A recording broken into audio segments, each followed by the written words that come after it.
आज पाडव्यानिमित्त पैठणमध्ये संत एकनाथ महाराज यांच्या समाधी मंदिरात दर्शनासाठी भाविकांनी मोठी गर्दी केली आहे। दर्शनासाठी भाविकांनी लांबच लांब रांगा लावल्याचं चित्र पाहायला मिळालं। नाथ समाधीला अभिषेक करण्यासाठी पहाटेपासूनच भाविकांनी मोठी गर्दी केली।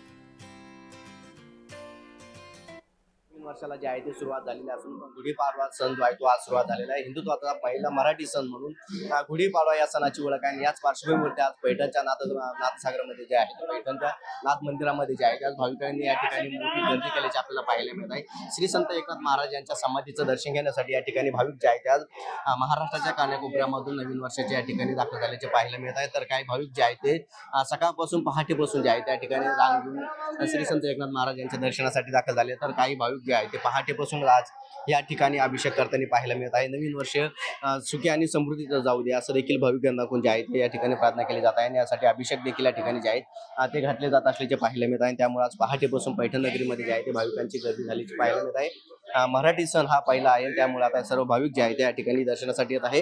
पुढचं वर्ष जे आहे ते सुख आणि समृद्धीचं जाऊ दे यासाठी प्रार्थना जे आहे ते या ठिकाणी करताना पाहायला मिळत आहे। त्यामुळे आता नाथ मंदिरामध्ये जे आहे ते आता मोठ्या प्रमाणात भाविकांनी गर्दी केल्याची पाहायला मिळते। व्हिडिओ जर्नलिस्ट विजय चिडे, जय महाराष्ट्र, छत्रपती।